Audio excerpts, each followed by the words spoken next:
On est face à des territoires rhône-alpins qui sont très différents.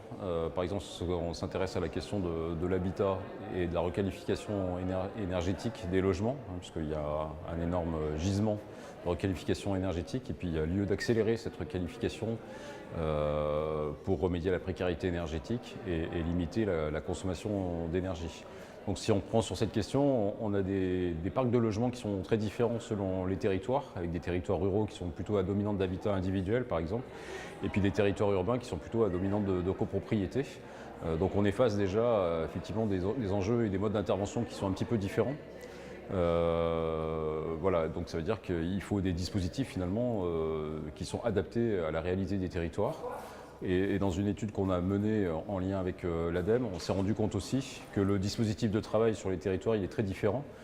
Selon qu'on a des métropoles par exemple qui cumulent des compétences à la fois d'énergie, d'urbanisme, de politique de l'habitat et qui conduisent ces politiques depuis longtemps. Alors dans ces métropoles, l'enjeu c'est plutôt le dialogue entre ces différentes compétences, le dialogue entre les élus, le dialogue entre les services, mais généralement on arrive quand même à faire quelque chose parce qu'il y a des moyens, il y a des services, il y a des financements, il y a des obligations de faire.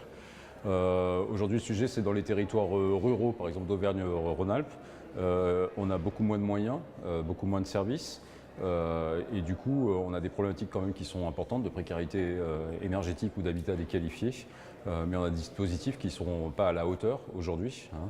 Et donc tout ça, ça peut questionner aussi la solidarité interterritoriale. C'est-à-dire qu'effectivement, entre des métropoles à un moment donné qui cumulent à la fois beaucoup de choses à faire, mais aussi beaucoup de moyens pour y répondre. Et juste à côté, des territoires plus périurbains ou plus ruraux, quels sont les échanges de méthodologie, quels sont les échanges, les fonds la mutualisation des financements, la mutualisation des ingénieries ou des expertises pour arriver à résorber ces problèmes, j'allais dire, au-delà des limites administratives. Sur cette question-là en particulier, il faut mettre beaucoup d'acteurs autour de la table, c'est-à-dire tous les acteurs de la chaîne de l'habitat, hein, que ce soit les bailleurs sociaux, les agents immobiliers, les notaires. Donc justement, c'est un des constats de l'étude qu'on a faite aussi, c'est qu'il faudrait arriver à les mettre davantage autour de la table, à toutes les échelles, hein, régionales, départementales et à l'échelle des intercommunalités.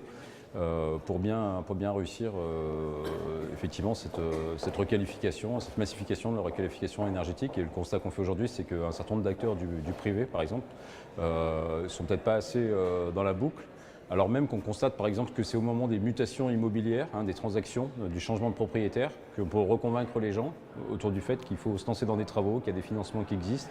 Donc ces acteurs-là, par exemple, agents immobiliers ou notaires, sur le parc privé, en tout cas, demain, on imagine qu'ils sont tout à fait fondamentaux.